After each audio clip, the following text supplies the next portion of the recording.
புடவை எரிஞ்ச விஷயத்தையே சாக்கா வச்சு வீட்டில் அடுத்தடுத்துன்னு ஒரு சம்பவத்தையாக நம்மளே நடத்துவோம். ஆனால் இது எல்லாத்துக்கும் நந்தினியோட ராசி தான் காரணம்னு சொல்லி இந்த என்கேஜ்மெண்ட்டை எல்லாரும் சேர்ந்து நிறுத்துற மாதிரி பண்ணிடலாம். அப்போ தான் என் கல்யாணம் நான் நினச்சபடி நல்லபடியாக நடக்கும்.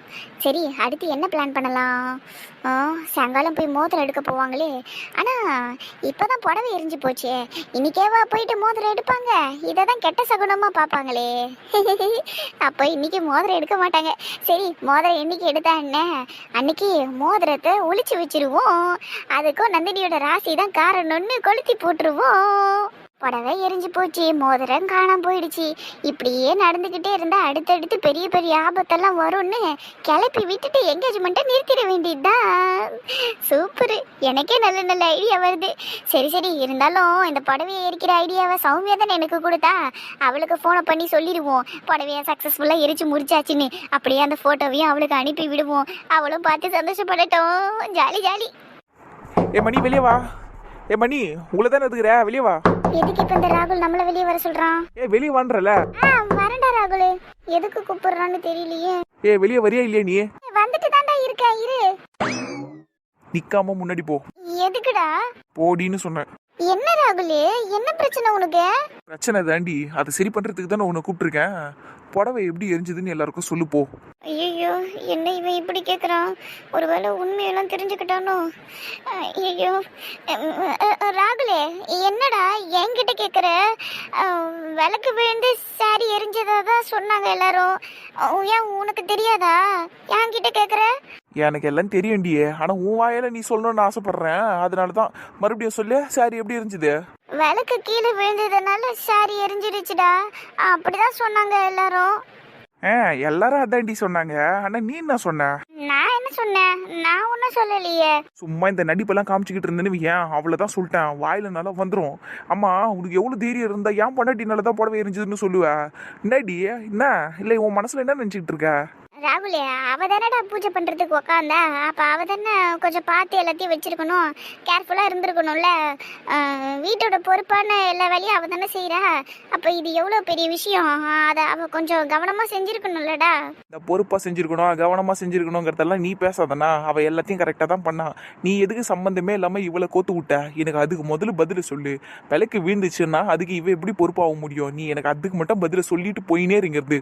அவ தானே முன்ன நின்று எல்லாத்தையும் பண்ணா.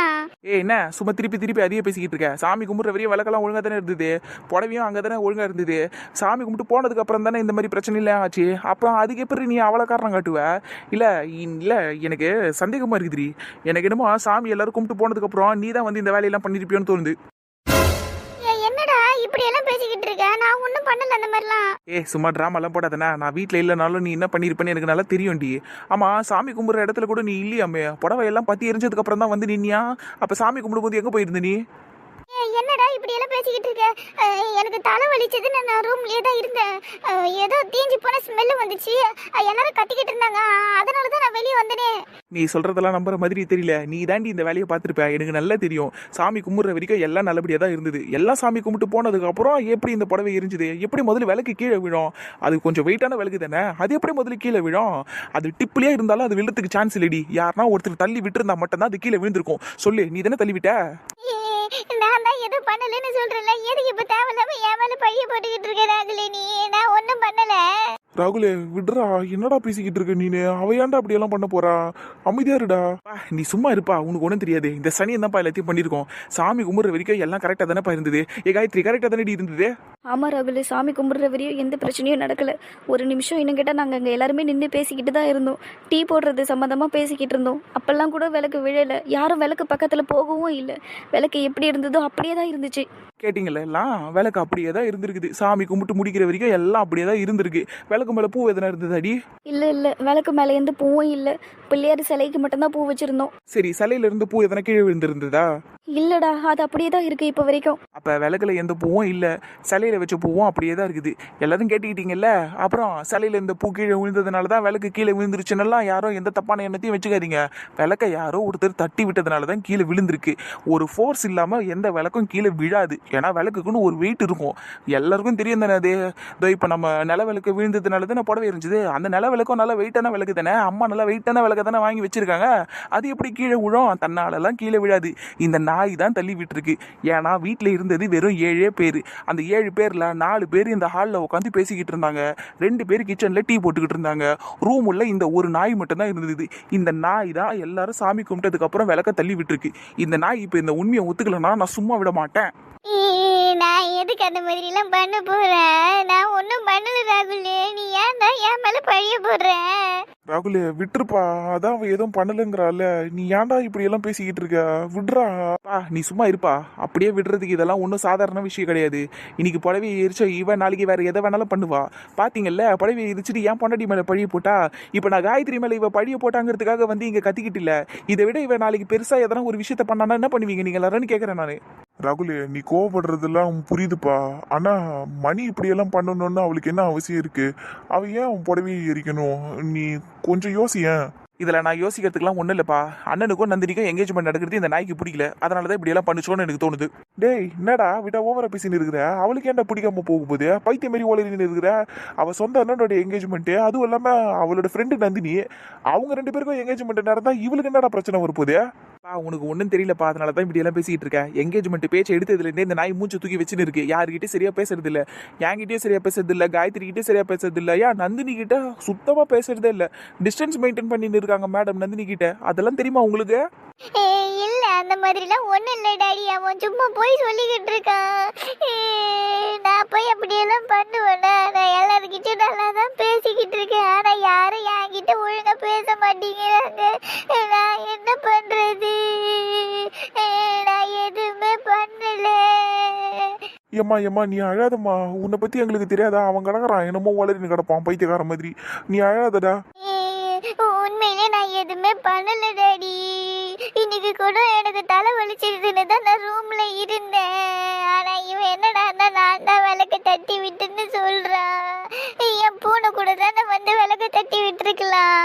ஆமாண்டம்மா, பூனை தான் தட்டி விட்டுருக்கோம். நீ அடைச்சல் அழுற. நீ அழாத. அவன் சொல்றதெல்லாம் உண்மையாயிடுமா? நீ அழாதம்மா. ஐயோப்பா, என்னப்பா இப்படி பண்ணிக்கிட்டு இருக்க நீ? அப்பா, அவதான்ப்பா எல்லாத்தையும் பண்ணா. ஏன்பா நான் சொன்னா புரிஞ்சுக்க மாட்டேங்கிற? இவ மட்டும் எந்த தப்பும் பண்ணலன்னு ஏன் இங்க இருக்கிற எல்லாருக்கும் ஆறுதல் சொல்லியிருப்பாளப்பா. அதை கூட இவ செய்யலையப்பா. அப்படின்னா இவ தானே எல்லாத்தையும் பண்ணான்னு அர்த்தம். டேய், கிறுக்க மாதிரி திருப்பி அதையும் சொல்லிக்கிட்டு இருக்காதரா. உங்ககிட்ட தானே ப்ரூஃப் இருக்குதா அவதான் பண்ணான்னு? இல்ல பொத்திக்கின்னு இரு. பூனை கூட தட்டி விட்டுருக்கலாம். சரியா? சும்மா தேவையில்லாம வீட்டுல பிரச்சனையை கிளப்பிக்கிட்டு. மணியே, நீ அழாத. நீ முதல்ல கண்ணத்தோட. ஆமாம்மா, கண்ணத்தோட. தப்பு பண்ணாதவங்க அழக்கூடாது. நீ கண்ணத்தோட்டிடாமா. கர்ச்சிஃப் எடுத்துன்னு வந்து கொடுங்க மாமா, தொடச்சிக்கிட்டோம். நல்லா இப்படி தலையில நீங்க எல்லாம் தூக்கி வச்சு ஆடுறதுனால தான் அவ இவ்வளவு பண்ணிக்கிட்டு இருக்கா. பாருங்க, ஒரு நாள் இல்ல ஒரு நாள் நல்லா பெருசா சம்பவம் செய்ய போறா. உட்காந்து அழுவீங்க அன்னைக்கு எல்லாரும். வாய மூடுறா. இதுக்கு மேல ஒரு வார்த்தை பேசாத. மடி, நீ அழாதம்மா. பாத்தியா, நான் இங்க இருக்கிறவங்கள எப்படி பண்ணிட்டு இருக்காங்க. அப்படியே தலையை தூக்கி வச்சு ஆடிக்கிட்டு இருக்காங்க இந்த மகாராணிய. லாஜிக்கா தானே சொல்றேன் நான். நம்ப மாட்டாங்க பத்தியா என்ன? சரி விடுதாரங்களே, அமைதியா இரு. நான் உன் அளவுக்குலாம் என்னால் அமைதியாக இருக்க முடியாதுண்ணா. அப்படியே பத்திக்கிட்டு வருது எனக்கு இந்த நாயை பார்க்குறப்பெல்லாம். ஏய், ஒழுங்கு மாதிரி தான் என் பொண்டாட்டிக்கிட்ட மன்னிப்பு கேள்வி. நீ எதனா ஒன்று பண்ணிட்டு போ. எனக்கு அதை பற்றிலாம் கவலை இல்லை. என் பொண்டாட்டி மேலே பழிய போட்டதுக்கு நீ இப்போ அவகிட்ட மன்னிப்பு கேளு. அம்மா, நீ அழாதம்மா. சரியா? ஆனாலும் நீ காயத்ரி மேல பழி போட்டது தப்புமா. அதுக்கு நீ அவகிட்ட சாரி கேளு. சரியா? குழந்தை கவனம் இல்லாமலாம் இல்லை. அவ எல்லாத்தையும் பொறுப்பாக தான் செஞ்சுக்கிட்டு இருக்கா. விளக்கு பூனை தட்டி தான் கீழே விழுந்துருக்குது. அதுக்கு காயத்ரி என்ன பண்ணுவா சொல்லு? நீ அவகிட்ட மட்டும் சாரி கேளு. எப்படி கொஞ்சிக்கின்னு இருக்கிறாரு பாரு. எனக்கு இவரை பார்க்கறதுக்கே ஆத்திரமா வருது இப்போ. கேளுமா கண்ணு, அவகிட்ட சாரி கேளு. சாரி கேட்டுட்டு நந்தினி கிட்ட போய் பேசுனா. பாவம், அவ்வளோ அழுதுன்னு இருக்கிறாள்ல, போய் பேசுனா. சரிங்க டாடி, நான் அவகிட்ட சாரி கேட்குறேன். ஆனால் நான் வேணும்னெல்லாம் அவளை அப்படி பேசலை. ஏதோ கோவத்தில் தான் அப்படி பேசிட்டேன். ரொம்ப அழகான சாரி அது. என்கேஜ்மெண்ட் சாரி இல்லை, நந்தினிக்கு ரொம்ப அழகாக இருந்திருக்கும். இப்படி ஸ்பாயில் பண்ணிட்டாலே அப்படிங்கிற ஒரு கோவத்தில் தான் அப்படி பேசிட்டேன். அவன் மேலே தப்பு இல்லைன்னு எனக்கு தெரியும். இருந்தாலும் அந்த நேரத்தில் ஒரு மாதிரி டென்ஷன் ஆயிடுச்சு எனக்கு. நான் அவகிட்ட சாரி கேட்குறேன். சனியனே, நடிச்சது போதும். ஒழுங்கா சாரி கேளு. டேய் சும்மா இரண்டா. எதுவும் சொல்லல போதுமா? ஏய் சாரி கேள்வி. நீ முதல்ல இப்படி என்கிட்ட கோவப்பட்டு பேசாத ராகுல். என்கிட்ட யார் அப்படி பேசினாலும் நான் தாங்கிப்பேன். நீ மட்டும் அப்படி பேசாத. நான் தான் சொல்றேன்ல, நான் எந்த தப்பும் பண்ணலன்னு. நான் காயத்ரி அப்படி பேசுனது தப்பு தான். நான் அதுக்கு அவகிட்ட சாரி கேட்டுக்கிறேன். ஆனா நீ என்னை இப்படி பேசாதடா, எனக்கு கஷ்டமா இருக்கு. நான் ரொம்ப டென்ஷனாக இருந்தேன்டா அப்போ, அதனால தான் அப்படி பேசுனேன். நான் சாரி கேட்குறேன் காயத்ரி கிட்ட. காயத்ரி சாரிடி, ஐம் சாரி. நான் ஒரு மாதிரி டென்ஷனாக இருந்தேன்டி, அதனால தான் நான் உன்னை அப்படி பேசிட்டேன். சாரி. சரி மணி, அழாத. போதுமாடா, குழந்தைய நல்லா அழ வச்சிட்டல நீ. இதுக்கு மேலே எதனா பேசுன நீ, அவ்வளோதான் சொல்லிட்டேன். தப்பு யார் பண்ணாலும் நான் பேசுவோம்ப்பா. எனக்கு உண்மை தெரியுற வரைக்கும் நான் சும்மா விட மாட்டேன். இந்த விஷயத்துக்கு இவ சாரி கேட்டுட்டா, நான் இதோட இதை விட்டுடுறேன். ஆனால் எனக்கு இவன் மேலே சந்தேகம் இன்னும் போகல. சரி அதெல்லாம் விட்டுறலாம். அப்புறம் அத்தை, மீனா அத்தை, நீங்கள் எதுக்கு என் பொண்டாட்டிய பொறுப்பு இல்லைன்னு சொன்னீங்க? நீங்கள் எப்படி சொல்லுவீங்க அந்த மாதிரி? ராகுலே வேணாண்டா, அமைதியாரு. அப்படியெல்லாம் நான் விட முடியாது. நீ சும்மா இருடி. உன்னை எல்லாரும் இஷ்டத்துக்கு எதனா ஒன்று சொல்லுவாங்க, நான் வேடிக்கை பார்த்துக்கிட்டு இருப்பேனா? நீங்கள் சொல்லுங்க அத்தை, நீங்கள் எதுக்கு அவளை பார்த்து பொறுப்பு இல்லை, இன்னும் கொஞ்சம் ஜாகிரதையாக இருந்திருக்க வேண்டியதானு சொன்னீங்க. இதுக்கு மேலே அவள் என்ன பண்ணணும்? இவகிட்ட சொன்ன பதிலே தான் உங்ககிட்டயும் நான் சொல்கிறேன். அவள் என்ன வேலைக்கு பிடிச்சிக்கினேவா நிற்க முடியும், இல்லை புடவையை தான் பிடிச்சிக்கின்னு நிற்க முடியுமா? சாமி கும்பிட முடியும், எல்லாத்தையும் சரியாக வைக்க முடியும், அவ்வளோதான். அதை தாண்டி வேற என்ன பண்ணணும்னு எதிர்பார்க்குறீங்க? அவள் பொறுப்பா? இல்லைப்பா, பொதுவாகவே பூஜை ரூமில் விளக்கெல்லாம் ஏற்றி வச்சா நம்ம கொஞ்சம் கண்ணுங்கருத்துமா பக்கத்தில் இருந்து பார்த்துக்கணும். விளக்க அமர்த்துற வரைக்கும் நம்ம அங்கேயே தான் இருக்கணும். அதுதான் முறை. அதைத்தான் நானும் அவகிட்ட சொன்னேன், கொஞ்சம் பொறுப்பாக இருந்து பார்த்துக்கிட்டு இருந்திருக்கலாமேன்னு. அப்படி மட்டும் இருந்திருந்தா இந்த மாதிரி ஒரு அசம்பாவிதம் நடந்திருக்காது இல்லையா? நடந்திருக்கு அதுதான். ஆனால் நீங்கள் இதை அப்போவே சொல்லியிருக்க வேண்டியது தானே. என் பொண்டாட்டியா டீ எல்லாம் போடுறதுக்கு பதில் உட்காந்து வேலைக்கே பார்த்துக்கிட்டு இருந்திருப்பாள்ல. இதெல்லாம் ஏற்கனவே அவளுக்கு தெரியும்ப்பா, சொல்லி கொடுத்து தான் வளர்த்துருக்கோம். பூஜை ரூமில் விளக்கு எறிகிறப்ப அங்கேயே இருந்து பார்த்துக்கணுன்றதெல்லாம் காயத்ரிக்கு நல்லாவே தெரியும். தெரிஞ்சும் பொறுப்பு இல்லாமல் விட்டுட்டாலேங்கிறதுனால தான் நான் அப்படி சொன்னேன். அத்தை, நம்மளுக்கு ஒரு விஷயம் எந்த அளவுக்கு நல்லா தெரிஞ்சிருந்தாலும் சில நேரத்தில் நம்ம அதை செய்ய தவறிடுவோம். அதுக்குன்னே நம்மளுக்கு பொறுப்பு இல்லைன்னாலாம் அர்த்தம் கிடையாது. அப்படியெல்லாம் நம்ம யாரையும் சொல்லிடவும் கூடாது. உங்கள் 4 பேருக்கும் கூட தான் இந்த விஷயம்லாம் நல்லா தெரியும். அப்போ உங்களில் யாருன்னா ஒருத்தர் அங்கே உட்காந்துருக்க வேண்டியது தானே? அப்போ உங்களுக்கும் பொறுப்பு இல்லைன்னு தானே அர்த்தம். நீங்களும் விட்டுட்டீங்கன்னு தானே அர்த்தம். உங்கள் கவனக்குறைவால் நீங்கள் எல்லாருமே ஜாகிரதையாக இல்லாததுனால தான் இந்த விஷயம் நடந்துருச்சு.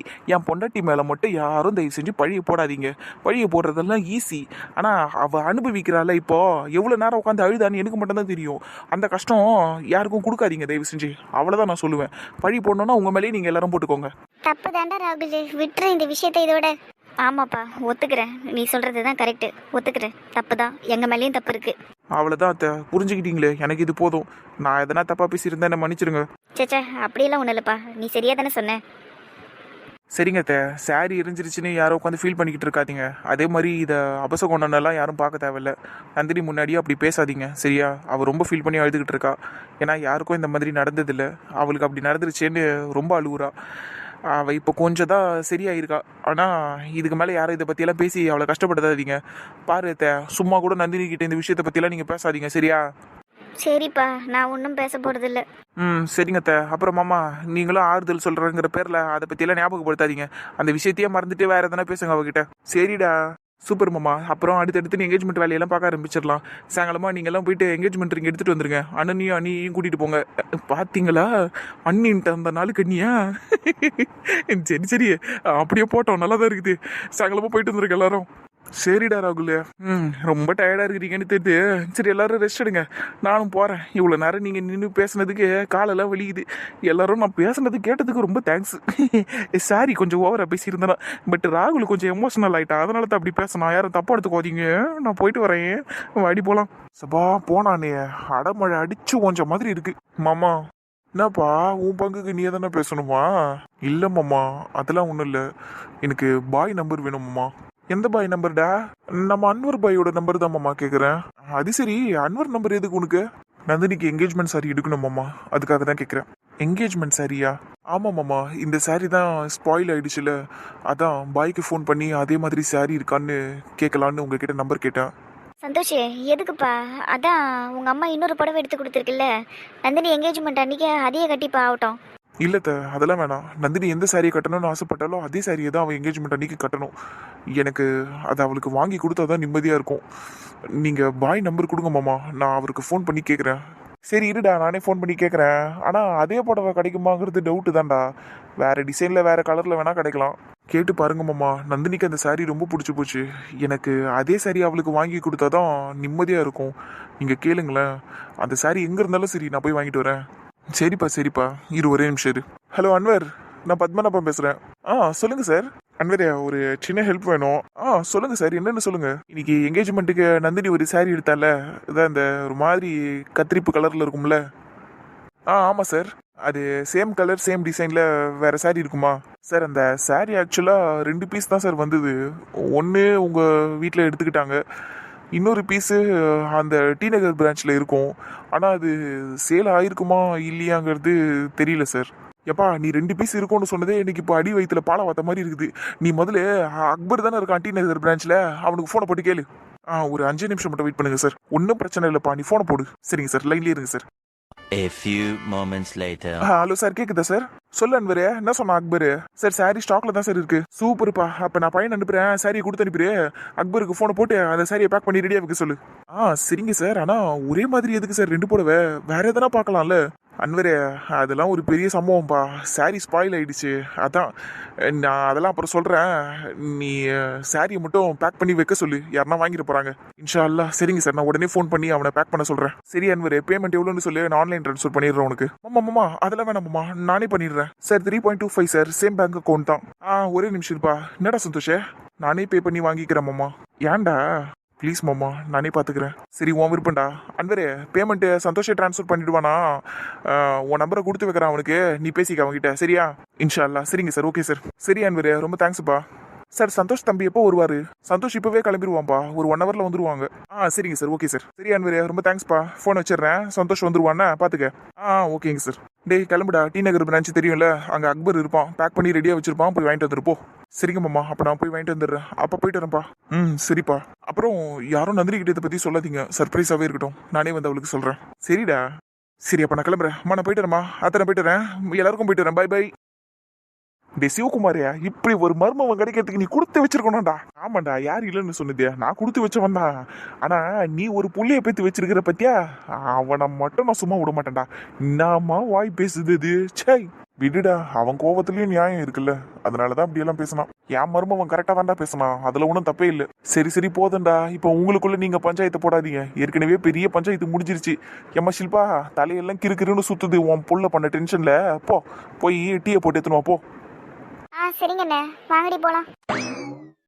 ராகுல், உங்க அண்ணன் எங்க போனாரு? அப்பா ஒரு சின்ன வேலை சொன்னாரு, அதான் வெளியே போயிருக்காரு. வந்துருவாரு. என்ன இப்ப என்னத்துக்கு ஆளை கேட்கறா? ஒன்னும் இல்லடா, சும்மா தான் கேட்டேன். வந்துருவாரு, கவலைப்படாத. நேடி, உங்க அண்ணா அவ்வளோ அமைதியா உட்காந்துக்கிறாரு. என்னண்ணா ஒரு மாதிரி டென்ஷனா இருக்கீங்க? அதெல்லாம் ஒன்றும் இல்லை ராகுல், நான் நார்மலாக தான் இருக்கேன். பேய் அரைஞ்ச மாதிரி உட்காந்து இருந்துட்டு நார்மலாக இருக்கிறேன்னு சமாளிக்கிறீங்க பார்த்தீங்களா? விடுங்க ப்ரோ, நம்ம குடும்பத்தில் இப்படி தான், எப்போவுமே சிரிச்சுக்கிட்டுலாம் இருக்க மாட்டோம். அடிக்கடி இந்த மாதிரி தகராறுலாம் வரும். அதெல்லாம் சமாளிச்சுக்கணும். கற்றுக்கோங்க, பழகிக்கோங்க. என்ன? சரிப்பா. என்னாலையும் எதுவும் பேச முடியல, இப்போ பசங்களாம் வேற உட்காந்துருக்காங்க. நீங்கள் பேசுங்க ப்ரோ, நான் எல்லாத்தையும் துரத்தி விட்றேன். ஏந்து போங்க எல்லாம். எப்படி வந்து உட்காந்துக்குதுங்க பாரு. இந்த ஹோம்ஒர்க் எழுதுற வேலையெல்லாம் இல்லையா உங்களுக்கு? ராகுல், அப்படிலாம் பேசாதடா. குழந்தைங்களாம் நந்தினிக்கு தானே ஆறுதல் சொல்ல வந்தாங்க. எவ்வளோ அழகாக உட்காந்துருக்குங்க பாரு, செல்லுங்க. ஒருத்தி. டேய் அஸ்வினியா, கதிரா, என்னத்துக்கிட்ட இங்கே உட்காந்துக்கிட்டீங்க? அதான் உங்கள் சித்திக்கும் அத்திக்கும் அப்படியே நல்லா ஆறுதல் படுத்திட்டீங்கல்ல, கிளம்பிங்கடா. ஏந்துப்பாங்க இங்கிறது. ஏய் கவி கழுவிய, ஏந்திரி. ஐஷா ஏந்திர. எப்படி உட்காந்துக்குதுங்க பாரு எல்லாம். நம்மமே இப்படி ஒரு சம்பவம் நடந்திருக்கு வீட்ல. இன்னும் கொஞ்ச நேரம் நாங்க இங்கேயே உட்காந்துதான் நல்லா இருக்கும். டேய் இப்படியே ஓபி அடிச்சு டைமை வேஸ்ட் பண்ணணும். அப்புறம் நீங்க ஹோம்ஒர்க் எல்லாம் முடிக்காம உட்காந்துன்னு இருப்பீங்க. உங்க அம்மாங்கெல்லாம் வந்து எங்களை திட்டணும். அதுக்கு தானே ஆசைப்படுற நீ? ஷார்ப்பு மம்மி, நீங்க எல்லாத்தையும் கரெக்டா கண்டுபிடிச்சிருவீங்க. பெரியவனானதோ நாங்க உங்களை மாதிரியே தான் இருப்போம். ஆமா மாமா, உங்களை மாதிரியே தான் இருப்போம். ஐஸ் வச்சது போதும், கிளம்புங்க. ஐஸா ஏந்திரியா? கவி கழுவிய நடியா? அப்படியே உட்காந்துருக்குற. ஏந்திரி. இந்த மனோஜ் மேமனு சுத்தி வந்து ஹோம்ஒர்க் எல்லாம் எழுதாம உட்காந்துருக்குறல்ல நீ. மனோ மாமா இன்னைக்கு மட்டும் தான் இருப்பாங்க, அதனால தான் வந்து உட்கார்ந்திருக்கேன். மனோ மாமா நாளைக்கு வெளியே இருப்பாரு. நீப்பா ஏந்துப்பா, ஹோம்ஒர்க் எழுதுப்பா. ஏன்டா இல்லைன்னா இப்படியே உட்காந்து கதை கேட்கும் ப்ரோ. உங்களுக்கு தெரியாது இதுங்களெல்லாம் பத்தி. ஏந்துப்பாங்க எல்லாம், சொல்லிக்கினே இருக்கல. ஏந்துப்பாங்க. ஏன்டா இப்படி ஓட்டுற பாவண்டா அதுங்க. யாரு இதுங்களா? இப்படி வாய் பேசுங்க பாரு. சொல்லினே கேட்கவே மாட்டேங்குதுங்கடி. பெரியவங்க கூட என் பேச்சு கேட்டு இன்னைக்கு ஆடாம அசையாம நின்றுகிட்டு இருந்தாங்க. ஆனா இதுங்க பாரு, எத்தனை தடவை போப்போன்னு சொன்னாலும் உட்காந்து சிரிச்சு நிக்குதுங்க. ஐய் போங்க. நான் போய் ஹோம்ஒர்க் பண்ணி முடிச்சிட்டு வந்து பேசிக்கிறேன் மாமா உங்ககிட்ட. சூப்பர், ஓடு. நீங்களும் ஓடுங்க, அப்புறமா பேசிக்கலாம். பேசலாம் வேணாம் மாமா, ஹோம்ஒர்க் முடிச்சிட்டு வந்துடுறோம், விளையாடலாம். ஓகேடா. ஏய் உனக்கு நான் தனியா சொல்லுமா ஏந்துப்பா இங்க உட்காருடா, நான் ஹோம்வொர்க்க முடிச்சிட்டு வந்து உன்கிட்ட பேசுறேன் பாரு. வாடியே இங்கே தான் இருப்பேன். வருவேன்டா இரு. எப்படி பேசுது பாரு. கையை இறக்கிட்டு போடி அப்படியே நீட்டிங்கனே போறா பாரு. ஏன்டா இப்படி பண்ற பாவண்டா அதுங்க. சும்மா ஐடிய நீ சிரிச்சல, அதுவும் இல்லாம அதுங்களும் சிரிச்சுக்கிட்டே தானே போதுங்க. என்னைக்குன்னா ஒரு நாள் ராகுல் மாமாவால் அழுது இருக்குங்களா ஏதாவது? அதுவும் கரெக்டு தான், என் புருஷன் எல்லாரையும் சிரிக்க வைப்பான். அப்படி சொல்லிடு ஏன் சொல்லலாம். சரி ப்ரோ இப்போ சொல்லுங்க, என்னத்துக்கு டென்ஷன் ஆகுறீங்க? வேற எதுக்கு? வீட்டில் நடந்த பிரச்சனையை நினைச்சா உண்மையிலே எனக்கு பயமா இருக்குடா. அது எப்படி சாரியில் அப்படி ஆச்சு? அண்ட் மோரோவர் நீ மணி தான் அப்படி பண்ணியிருப்பான்னு சொல்ற. எனக்குமே இப்போ ஒரு டவுட் வந்துருச்சு, அவ தான் அப்படி பண்ணியிருப்பாளோன்னு. அது நான் ஒரு கோவத்தில் தான் அப்படி சொன்னேன் ப்ரோ. ஆனாலும் என் மனசு ஸ்ட்ராங்காக ஒன்று சொல்லிச்சுன்னா அது உண்மையாக தான் இருக்கும் ப்ரோ. அதனால தான் அப்படி சொன்னேன். ஆனால் அதுக்காகலாம் நீங்கள் மணி மேலே எதுவும் கோவம்லாம் படாதீங்க சரியா? ஏன்னா அது உண்மையாக பொய்யான்னு தெரியாதுல்ல. என் மனசுக்கு பட்டதெல்லாம் சரியா இருக்குமா என்ன? நீ சொன்னது உண்மையிலேயே கரெக்டாக தான் இருக்கும் ராகுலே. அவள் தான் என் மேலே பாலையை தூக்கி ஊற்றினாலே, சாரி எரிச்சிருக்க மாட்டாளா என்ன? என்ன சொன்னீங்க? பாலை தூக்கி ஊற்றினாளா? என்னைக்கு? எப்போ நடந்தது? ஐயோ இவனுக்கு இந்த விஷயம் தெரியாதுல்ல. ப்ரோ உங்களை தானே கேட்குறேன், எப்போ நடந்துச்சு? நம்ம ஊர்ல இருந்து கிளம்பி வந்தோம்ல, அதுக்கு முன்னாடி நாள் தான்டா. நைட்டு அண்ணன் பால் கொடுக்க போனார்ல, அவள் வேணாம் வேணான்னு சொல்லிக்கிட்டே இருந்தா. அண்ணன் ஃபோர்ஸ் பண்ணதுனால மேலே ஊற்றிட்டா. அப்படியா பண்ணிச்சு அந்த சனியா? ஆமாம் அப்போ அன்றைக்கி நான் கேட்கும் போது நீங்கள் வேறு மாதிரி சொன்னீங்க. நான் பாலை கொடுக்க போனேன், அவள் வாங்கலை அப்படின்னு மட்டும் தானே சொன்னீங்க. மேலே ஊற்றுனானெல்லாம் சொல்லவே இல்லை. இதுன்னா ஏன் என்கிட்ட இந்த மாதிரி விஷயத்தெல்லாம் மறைக்கிறீங்க நீங்கள்? அன்றைக்கி சொல்லியிருந்தீங்கன்னா இழுத்து வச்சு 4 அடி வச்சிருப்பேன்ல. அதை நானே நல்லா திட்டி விட்டுட்டேனா, அதனால தான் நான் யார்கிட்டையும் சொல்லலை. இன்ஃபேக்ட் நான் நந்தினி காயத்ரி கிட்ட கூட சொல்லியிருக்க மாட்டேன். பட் நான் ரூம்ல இருந்து வெளியே வரும்போது என் மேலே பால் கொட்டி இருந்ததை பார்த்து அவங்க கேட்டாங்க. நானும் சூடு தாங்காமல் கத்திக்கிட்டு இருந்தேன். அப்போ தான் சொல்லிட்டேன். சனியம் முடிச்சது என்ன நான் வேலை பார்க்குது பத்தியா? ஏன் எந்திரிக்கடி, நான் அது இன்னைக்கு போய் சாவடி அடிக்கிறேன். டே வேணாடா, ஏற்கனவே நிறைய திட்டிட்ட நீ சும்மா இருடா. இப்படி எல்லாம் அதுக்கு பாவம் பார்க்கறதுனால தாண்டி அது நம்ம தலையில் ஏறி உட்காந்து ஆடின்னு இருக்குது. ச்சே ப்ரோ, உங்களுக்கு உண்மையிலே அதை கல்யாணம் பண்ணிக்கணுமா? பேசாம உங்களுக்கு நாங்கள் வேற ஒரு பொண்ணு பார்த்து கல்யாணம் பண்ணி வைக்கட்டுமா? டேய் என்னடா பேசிக்கிட்டு இருக்க நீ? அதானே சும்மா இருடா ராகுல். அவளும் தான் சின்ன வயசுல இருந்து அவரை லவ் பண்ணிக்கிட்டு இருந்தா. பைத்தியம் மாதிரி பேசாத. ஆமா பெரிய லவ் ப்ரோ. உங்களுக்கு அது வேணுமா உண்மையிலையா? என்ன ராகுல் நீ இப்படி கேட்குற? எனக்கு என்னதான் அவன் மேலே கோவம் இருந்தாலும் அவன் மேலே லவ்வும் இருக்குல்ல, அதுவும் ரொம்ப அதிகமாகவே இருக்கு. அப்படி இருக்கும்போது என்னால் எப்படி அவளை வேணான்னு சொல்ல முடியும்? நான் அப்படியெல்லாம் சொல்ல மாட்டேன். நீங்கள் குட் பாயாக இருக்கிறீங்க ப்ரோ, அதனால தான் இப்படி பேசுகிறீங்க. உங்கள் இடத்துல மட்டும் நான் இருந்துன்னு வைங்க, மாவளை போடி சிரிக்கி மாவளை என்ன சொல்லி 4 அடி வச்சு தோத்தி விட்டுருப்பாத. ஏன்டா இப்படி பேசுற? பின்ன நான் என்ன பண்ணுறது, ஆத்திரமா வருது. இன்னைக்கு நான் அதை ஒரு 2 அடி வச்சுருந்தானா கூட கொஞ்சம் நிம்மதியாக இருந்திருப்பேன். அடிக்கா மூட்டனா அதான் கையெல்லாம் கொஞ்சம் நமனமாங்குது. சரி கூடிய சீக்கிரத்தில் கண்டிப்பாக அது என்கிட்ட அடி வாங்கும். ஏன்னா இதோட அடங்காது இது. பாவம்டா. அதுக்கெல்லாம் பாவம் பார்க்காதீங்க ப்ரோ. அடுத்து சுடு தண்ணி டீ நீ எல்லாத்தையும் தூக்கி ஊற்றும் அப்புறம். ஐயோப்பா சிரிப்பு தான் மாப்பிள்ளைக்கு. நந்தினி ஏய் சந்தோஷ் வந்துட்டான்பா. என்ன ப்ரோ போன விஷயம் சக்ஸஸ்ஃபுல்லா? அதுக்கு தானே போனேன். சரி வாங்க போகலாம், எல்லாம் வீட்டுக்கு போகலாம் வாங்க. சரிங்கண்ணா. சரி நந்தினி நீ என்ன நைட் ட்ரெஸ்ல இருக்க? ரிங்கு வாங்க நாளைக்கு தானங்க போக போகிறோம், அதனால தான் நான் நைட் ட்ரெஸ் போட்டுக்கிட்டேன். சரி இப்போ கொஞ்சம் சேஞ்ச் பண்ண முடியுமா? எதுக்கு சந்தோஷ்? அண்ணா நீங்க இருக்கண்ணா. ஏய் நீ அதெல்லாம் கேள்வி கேட்டுக்கிட்டு இருக்காத, நீ வா என் கூட. எங்கடி? வாடி. சரி எப்படியா அவன் ட்ரெஸ் சேஞ்ச் பண்ணிட்டு வந்துருவா. சரி வாங்கடா 2 பேரும் போலாம். நான் பாக்குறதுக்கு ரொம்ப டயர்டா இருக்கிறேன்னா, உன் ஆளுக்காக நாய பேய திரிச்சு வாங்கி வந்துருப்ப போல புடவைய. என்ன பண்றதுடா, ஆசைப்பட்டவ என்ன ஆசைப்படுறாளோ அதை வாங்கி கொடுக்கறது தானே ஒரு ஆண்மகனோட தலை சிறந்த கடமை. என்னடா நான் இப்படி எல்லாம் பேசுறேன்? ஆனா சூப்பரா இருந்துச்சு ப்ரோ. எனக்கு புரியலப்பா. நாங்க புரிய வைக்கிறோம் ப்ரோ வாங்க. என்ன எத்தனை பெரிய பஞ்சாயத்தா என்ன? நான் எல்லாரும் இருக்கிறீங்க இங்க. ஆமாண்டி பெரிய பஞ்சாயத்து தான். இந்த பாருங்க சும்மா பேச்சுக்கு கூட பஞ்சாயத்து நல்லா சொல்லாதீங்க. மதியம் வாங்கின அடியே இன்னும் தாங்கல, இதுக்கு மேல இன்னொரு அடியெல்லாம் என் பாடி தாங்காதே சொல்லிட்டேன். சும்மா சொன்னேன்டி. இந்தா இதை உனக்கு கொடுக்க தான் கூப்பிட்டேன். என்னது?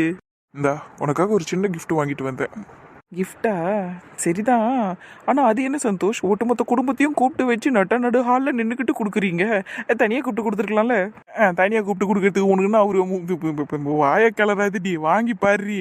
ராகுல் அண்ணன்டா பார்த்து. சரி ப்ரோ. ஏய் வாங்கிடி, எவ்வளோ நேரம் தான் ஒரு கை வச்சு நீட்டி நிற்பாரு. சரிங்க சந்தோஷ், இவ்வளோ பெரிய கூப்பிட்டு வச்சு கொடுக்குறீங்கன்னா இது ஒரு பெரிய கிஃப்டாக தான் இருக்கும். அது என்ன கிஃப்ட்னு சொல்லுங்களா? உங்ககிட்ட தானே இருக்கு, ஓப்பன் பண்ணி பாரு. அதுக்குள்ள தெரிஞ்சுக்கணும் இவளுக்கு.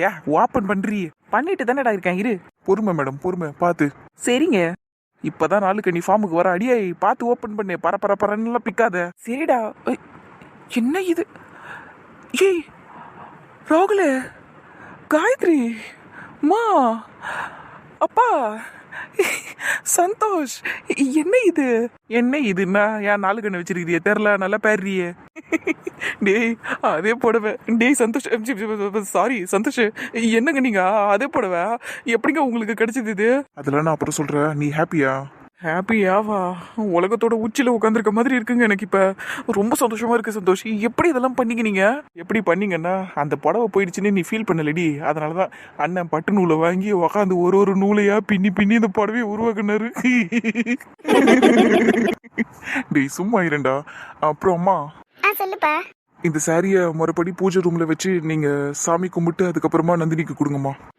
சரிப்பா. தேங்க்ஸ்மா. அப்புறமா காயத்ரி, சொல்லுங்கண்ணா. மதியம் நீ பூஜைக்கு என்னென்னலாம் பண்ணியோ அதையே இப்பயும் பண்ணு சரியா? அம்மா வந்துருவாங்க உனக்கு ஹெல்ப் பண்றதுக்கு. அவகிட்ட இருந்து சாரியை வாங்கிட்டு போ. நானா பண்ணேன்? ஆமாம்மா, நீ தான் பண்ணணும். மதியம் நீ தானே பண்ண, இப்போவும் நீயே பண்ணு. சரிங்கண்ணா. நீ எதையும் யோசிக்காத, எதுக்காகவும் தயங்கி நிக்காத. நீ இந்த வீட்டு பொண்ணு, நீ தான் எல்லாத்தையும் முன்னாடி நின்று பண்ணணும் சரியா? அவகிட்ட இருந்து சாரியை வாங்கிட்டு போயிட்டு பூஜைக்கு தேவையானதெல்லாம் ரெடி பண்ணு. விளக்கெல்லாம் ஏத்து நீயே. சரிங்கண்ணா பண்றேன். பாப்பா என் அண்ணங்கிறாரு மாசு காட்டுவாரு கரப்பாம்பூச்சி ஓரமா நின்று கருகுது போல. ராகுலே சும்மா இருடா. அப்படிதாண்டி சொல்லுவேன். எப்படி எட்டி பார்த்துன்னு இருக்குது பாரு, கண்ணை போறதுக்கு என்ன பார்த்துன்னு இருக்குது. சை, சும்மா இருடா இருமாடு. நந்தினி வாடி, சாரி எடுத்துட்டு அப்படியே வா, பூஜை ரூமுக்கு போலாம். சரிடி. எந்த சாரியை நான் எரிச்சனோ அதே சரி மறுபடியும் வீட்டுக்குள்ள வந்திருக்கு. சீ, எரிச்சலா வருது எனக்கு. அது எப்படி அதே கலர்ல அதே டிசைன்ல அதே சாரி கிடைக்கும்? ச்சே, அவளுக்கு மட்டும் எப்படி இந்த மாதிரிலாம் நடக்குது? ஐயோ, எரிச்சலா வருது எனக்கு. ஐயோ, இப்போ என்ன பண்றது? எவ்வளோ கோபம் இருந்தாலும் அவசரப்பட்டு எதையும் பண்ணிடக்கூடாது. ஏற்கனவே ராகுல வேற நான் தான் எல்லாத்தையும் பண்ணணும்னு சொல்லிக்கிட்டு இருக்கான். நீ இதில் இப்போ மறுபடியும் இந்த சாரி விஷயத்தில் நான் எதனா பண்ணேன்னா எனக்கு தான் பெரிய பிரச்சனை ஆயிடும். இல்லை, அமைதியாக இருக்கணும். எது வரதாலும் பொறுமையாக செய்யலாம்.